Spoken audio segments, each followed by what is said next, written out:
Hello, welcome back. My name is Jasri. This will be a video demo on Route 53.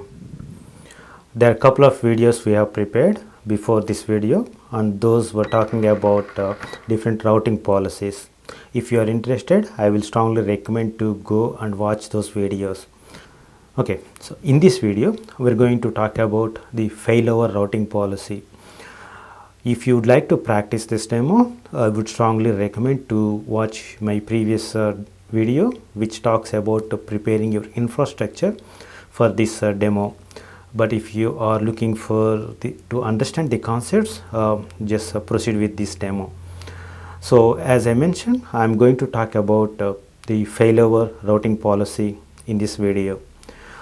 When I talk about failover, it's when I need to specify the primary, the secondary, or a disaster recovery.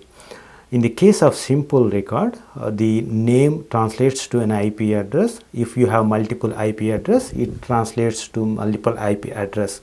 But in the case of the weighted routing policy, the decision will be made based on the route, the weight that we have specified for that particular record. And in the case of latency, the decision will be made based on the latency value. Okay, but in the case of failover, the decision to route the request will be on the health checks.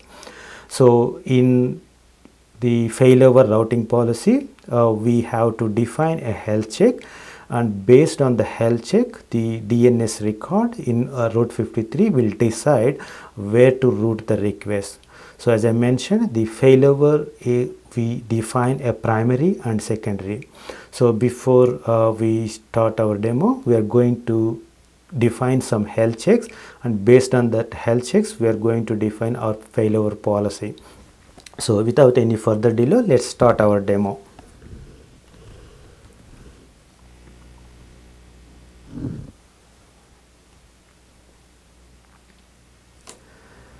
So once you log into the Amazon console, you are on the home page. You log into the console and then click on Route 53. It will take you to the Route 53 home page. On the home page, there are different options on the left hand side. As I mentioned, we need to create health checks, which is very important for our failover routing policy.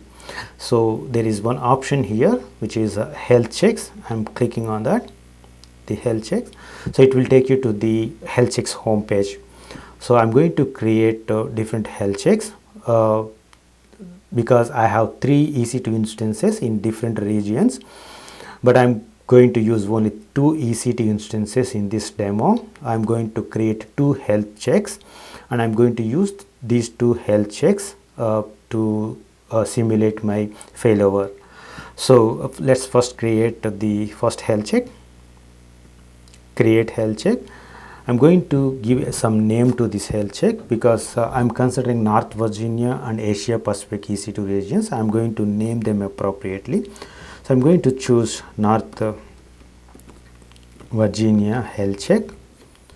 I'll keep all the other options default. I'm not going into the details of each and every option, but there is a separate video which talks about health checks. But for this failover, I'm just going with all default values. I'm going to specify my IP address from North Virginia. This is my North Virginia. This is my EC2 instance. I'm going to choose this public IP. I'm going to specify here. Okay, I'm not specifying anything for host name. Root port 80 is fine.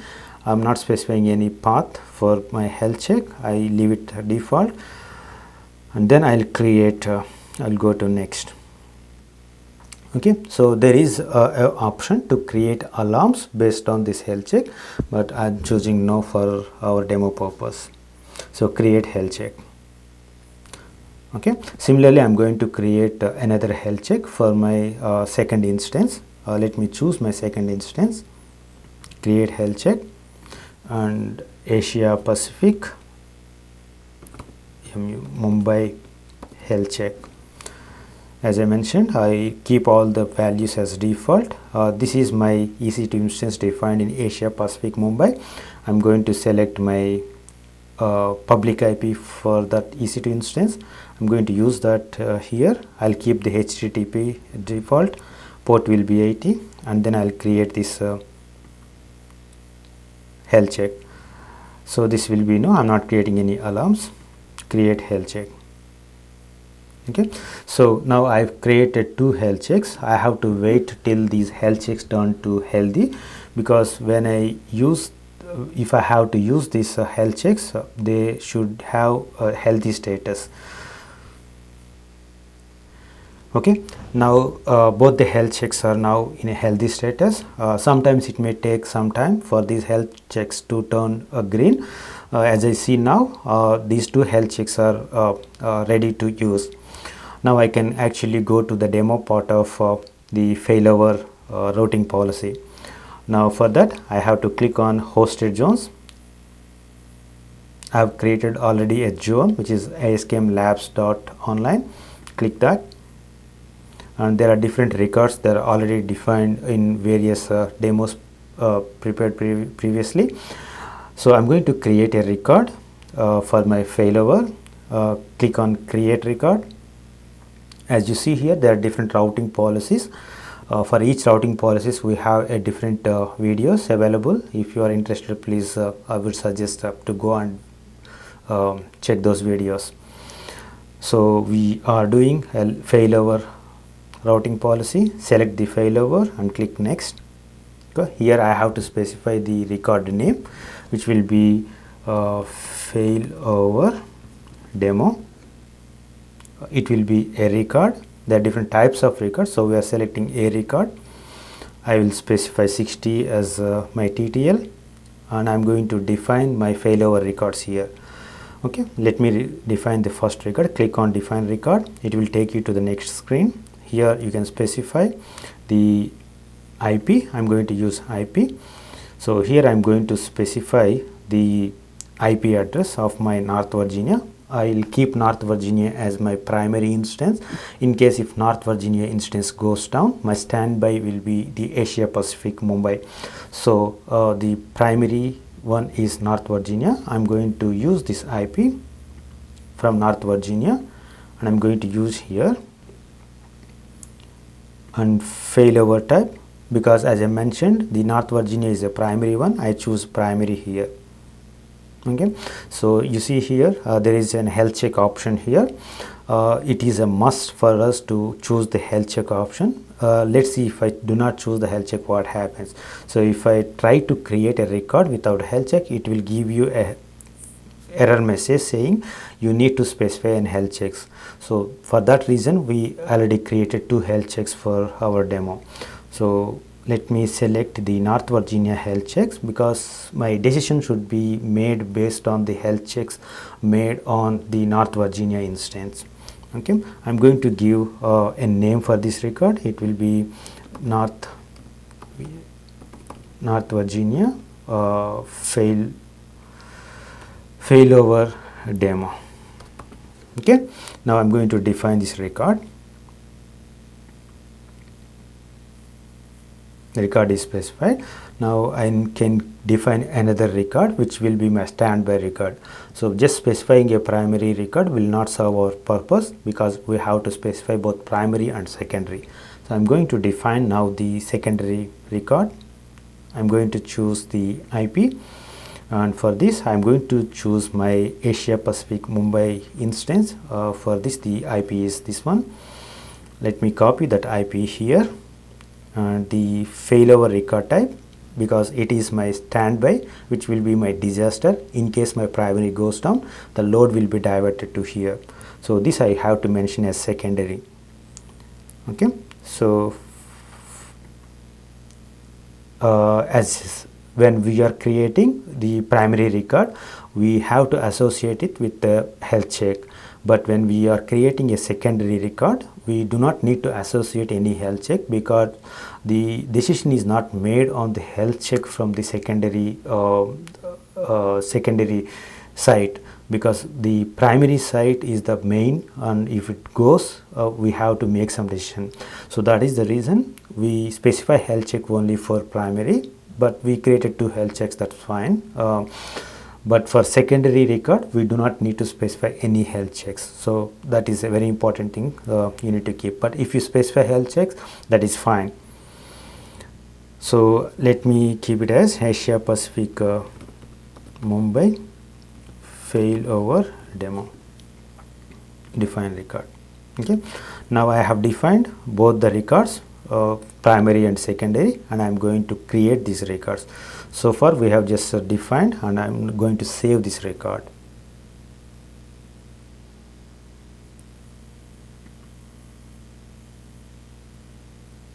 Okay, now the records are successfully created. Let me see these records. Okay, so these are the 2 records, failover demo, copy. So as long as my North Virginia EC2 instance, which is running my web server, is up and running, and if the health check is fine, I should the clients will be served from that instance. So let me access this instance. Okay, so when I access this page with red color, that is from North Virginia, that means the web server is served from the North Virginia web server.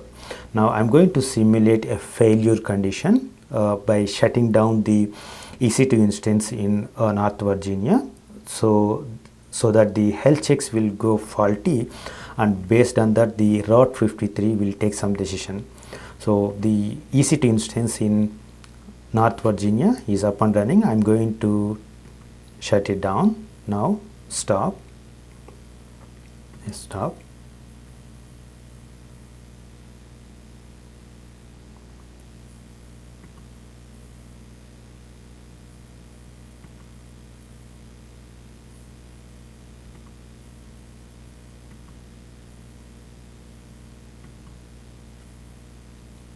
Okay, now it is stopping. While it is stopping, I can go back to my health checks and see if the health check is turning faulty. So let me pause my video for some time let me pause my video sometime to make sure that the health checks goes faulty.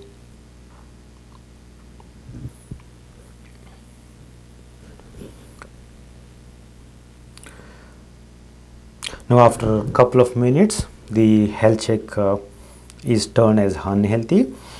Now at this point of time, if I access my DNS record from Route 53, it should point me towards the standby site. So let me access the record again and see. Okay, so as you see here, this time the when I access the same record, the failover demo.askmlabs.online, this time it is routing my request to a standby site. So that is how when the primary site fails, the DNS record in my Route 53 routes the request to the standby site. That covers the demo on failover routing policy. Hope you like this video. If you like this video, please subscribe and share. If you have any questions, please do comment your questions. I will revert as soon as possible.